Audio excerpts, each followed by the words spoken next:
So in the 2018 Superstar Shakeup, these are all the stars that I have going from Raw to SmackDown. We'll go to from the Raw or the SmackDown to Raw picks first. We'll do that first.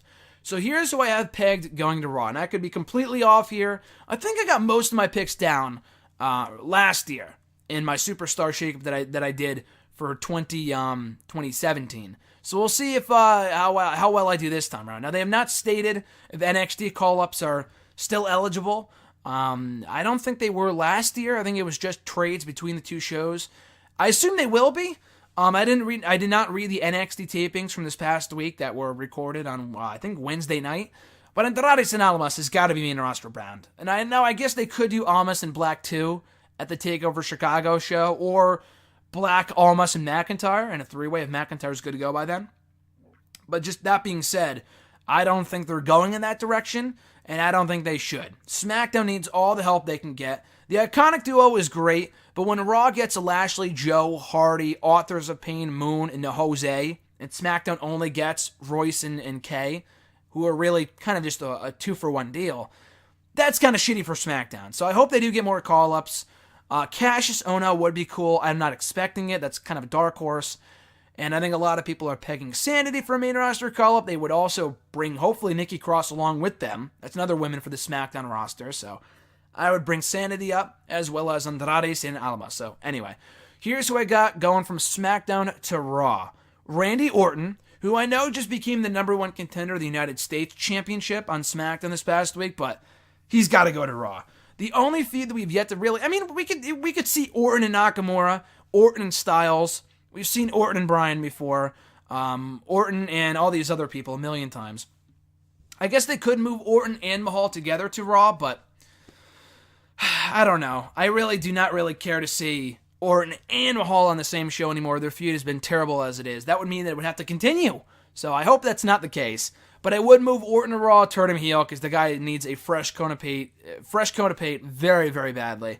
Baron Corbin, I would also move to Raw. He's been kind of spinning his wheels for a while on SmackDown. SmackDown is a better brand for him, and he was on the rise around this time a year ago, but after the Money in the Bank cash and kind of flopped, he really went nowhere. He did have a quick U.S. title reign, but I do think he is headed to Raw, where he would probably, hopefully, thrive and do better for himself than he did on SmackDown the last year. Becky Lynch, like I said earlier on in the show, I think Becky Lynch is in desperate need of a change of scenery. She has been overlooked for far too long on SmackDown. She was a big part of that brand early on, becoming the inaugural SmackDown Women's Champion, being the first women's pick for SmackDown in the WWE Draft 2 years ago. But she has done nothing of note for at least a year now. So Becky Lynch going to Raw makes the most sense to me. I could see them putting Natalya on Raw too. I did not include her here. I put Ruby Riott as the other woman going to Raw just because I want to break up that fucking faction. I like the Riot Squad isn't bad. It just feels way too forced, and they're losers. No one cares. So Ruby Riott's got to go to Raw, or one of the members of the Riot Squad. But I would have it be Riot with Becky Lynch, because we could see more of them mixing it up on Raw. A few they haven't really done yet. But yeah, I'd have Ruby move to Raw. I could see them moving Natalya too, but I'd rather keep Becky and Natalya on separate brands, because we've seen that match a million fucking times. The Usos, I would move to Raw too. Again, a lot like Orton, they won a number one contenders match on Raw this week on SmackDown this week for the SmackDown Tag Team titles, and they will face who? The Bludgeon Brothers at the Greatest Royal Rumble event coming up later this month. So, I mean, I guess they could still do the match with the Usos being on Raw. They've done that before with Payback last year between Owens and Jericho, and they did that with Bray Wyatt and Orton. They were all on separate shows, and they had a match anyway. So I don't see what's stopping them from doing the same thing with the Usos and the Bludgeon Brothers. The Usos have already beaten Breezango. They've beaten every team on fucking SmackDown 10 times. They got to separate the New Day and the Usos. Now, I guess they could keep the Usos on SmackDown and move the New Day back to Raw, but I don't know. We've seen that before a bunch of times. The New Day were on Raw for a long time last year, so I don't know. I would keep the New Day on SmackDown, and I guess they could separate the New Day, but it doesn't feel like that time has come yet, so I would move the Usos to Raw. And now it's time for the Jobbers moving to Raw. I would move Ty Dillinger, because the guy's done nothing on SmackDown. I know Peyton Royce is on SmackDown. They're a legit couple. They don't like to break up couples, but who cares? I mean, with Ty Dillinger, the guy's been doing nothing for a long time now. I thought SmackDown was a good first brand for him to arrive on last year, but he has done next to nothing since then. They need to mix up the undercard for both shows.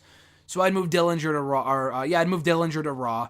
And then finally, Mojo Rawley. They need to separate him and Zack Ryder. I don't know if he would do any better on Raw than he was doing on SmackDown, but, still, it's not a bad choice, and I think Mojo could get a decent little push in the undercard, but I don't expect him to go that far.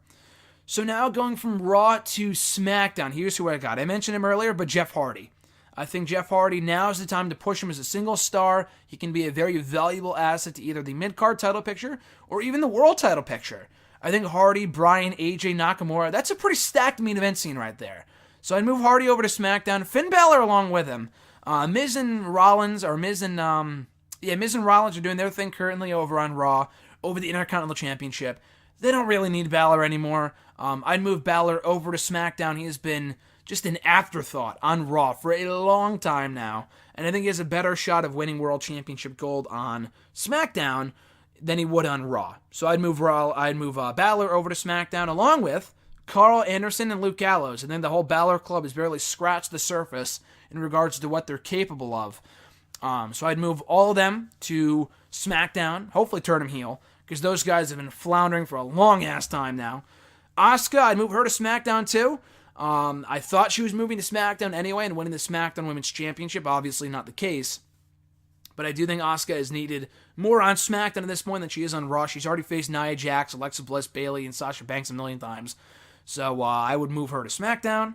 Speaking of Bayley and Banks, I was thinking about moving one of them, but I feel like there's much more of a story to tell with them on the Raw side, with one of them going heel soon, which they could rush and do the payoff at Backlash, but I'd rather they take their time with it. So I would I would keep them both on Raw for now and move Sonya Deville over to SmackDown. Now it makes sense.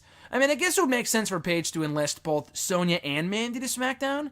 I guess they can move both factions to the opposite brand, the Riot Squad to Raw and the Absolution faction to SmackDown.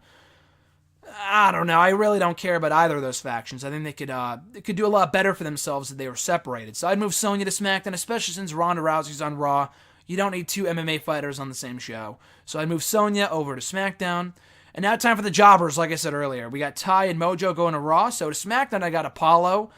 Got to break up Titus Worldwide. I know Raw needs more tag teams. Titus Worldwide is not the answer. Nobody cares. They're fucking losers. Apollo, I'm not even sure why they moved him to Raw in the first place. I thought, fresh, a new scenery. On SmackDown, he really wasn't going anywhere, but I think he has a better chance of becoming something on SmackDown than he does on Raw. The guy's been on the main roster now for 2 years, has done jack shit. So I hope moving back to SmackDown will be his ticket to get pushed again. And then lastly, for shits and giggles, Heath Slater. Because why the fuck not? Him and Rhino, they ran their course like a year and a half ago. I'm really surprised they're still together. Again, like I said, I know the Raw Tag Team division needs all the help they can get. Slater and Rhino are a nothing team. Just create more teams from the people you already have, because Slater and Rhino are not going to be the answer. So I'd move Slater over to SmackDown. And those are my picks for the Superstar Shakeup for 2018. Once again, moving to Raw, I got Randy Orton, Baron Corbin, Becky Lynch, the Usos, Ruby Riott, Ty Dillinger, and Mojo Rawley. And then moving to SmackDown, I've got Jeff Hardy, Finn Balor, Asuka, Carl Anderson, Luke Gallows, Sonya Deville, Apollo, and Heath Slater. So those are my picks. Who would you guys want to see move in the Superstar Shakeup this coming week? Who to Raw and who to SmackDown? Would love to know your picks right here in the comment section of this video that I'll likely put up on YouTube, or just tweet me on the Twitter machine with your respective picks for the Superstar Shakeup. So